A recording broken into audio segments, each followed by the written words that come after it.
Hello எல்லாருக்கும் வணக்கம் and welcome back to our channel. முத்தமழை அப்படின்னு தக் லைஃப் படத்தில் ஒரு சாங். இந்த சாங் ஆரம்பத்துலேருந்தே ஒரு பிரச்சனையோடு தான் வந்துக்கிட்டே இருக்கு. ஸோ இந்த சாங்கை பார்த்தீங்கன்னா முதல்ல தி பாடினாங்க. ஆனால் அவங்களுடைய வாய்ஸில் அந்த சாங் நல்லா இல்லை, தி வெர்ஷன் சரியில்லை. பட் ஆனால் அதே சாங்கை அந்த படத்துடைய ஆடியோ லான்ச்சில் சின்மயி பாடியிருந்தாங்க. அது ரொம்ப சூப்பராக இருந்துச்சு. ஸோ சின்மயிக்கும் தீக்கும் ஒரு சின்ன விரிசல் வர அளவுக்கு ஃபேன்ஸ் வச்சு செஞ்சுட்டாங்க. இப்போ அந்த படத்துடைய பாடல் வெளியே வந்திருக்கு, வீடியோ சாங் வந்திருக்கு. இந்த சாங்கில் நம்ம த்ரிஷா அவர்கள் மேடையில் ஒரு கச்சேரி மாதிரி அந்த சாங்கை டான்ஸ் ஆடிக்கிட்டே பாடிக்கிட்டு இருக்காங்க. கொஞ்சம் கூட தி வெர்ஷனில் அந்த சாங் த்ரிஷா பாடுறதுக்கு ஒத்தே வரல. நாட் ஓன்லி தட், த்ரிஷாவுக்கும் அந்த சாங்கில் எக்ஸ்பிரஷன் சுத்தமாக கொடுக்கவே தெரியல.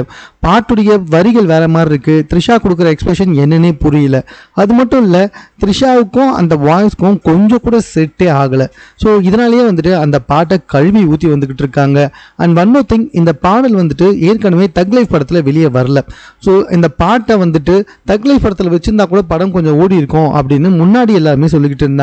ஆனா இப்போ இந்த பாடலுடைய வீடியோ சாங் வெளியே வந்ததுக்கு அப்புறமா நல்ல வேளை இந்த சாங் அந்த படத்துல இல்ல. அப்படி அந்த படத்துல இருந்தா எல்லாருமே தியேட்டரை விட்டு வெளியவே ஓடி வந்திருப்பாங்க அப்படின்னு சொல்லிட்டு பயங்கரமா காரி துப்பி வந்துகிட்டு இருக்காங்க மக்கள். ஸோ இந்த முத்தமழை சாங் ரொம்பவே தவறான ஒரு விஷயமாக தான் தக் லைஃப் படத்துல பார்க்கப்பட்டு இருக்கு ஆரம்பத்துல இருந்து. ஸோ தீக்கு முதல்ல கெட்ட பேர் வந்துச்சு. ரெண்டாவது, அந்த பாடல் அந்த படத்துல இல்லை அப்படின்னு எல்லாருமே சொல்லிட்டு இருந்தாங்க.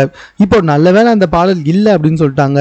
இப்போ த்ரிஷாவோட எக்ஸ்பிரஷனுமே அந்த சாங்ல சுத்தமா நல்லா இல்லை அப்படின்ற மாதிரி சொல்லிட்டாங்க. இந்த பாட்டு மூலமா நல்லது நடந்த ஒரே ஆள் சின்மயி மட்டும்தான். சின்மயி விஷயம்ல அந்த பாட்டை கேட்கறதுக்கு ரொம்ப ரொம்ப சூப்பரா இருக்கு அப்படின்னு எல்லாரும் சொல்லி வந்துகிட்டு இருக்காங்க. ஸோ இது சம்பந்தமா உங்களுடைய கருத்து என்ன அப்படின்றத கமெண்ட்ல தெரியப்படுத்துங்க. மேலும் இது போன்ற செய்திகளை உடனுக்குடன் தெரிந்து கொள்வதற்கு நம்ம சென்னை சேனலை சப்ஸ்கிரைப் பண்ணுங்க.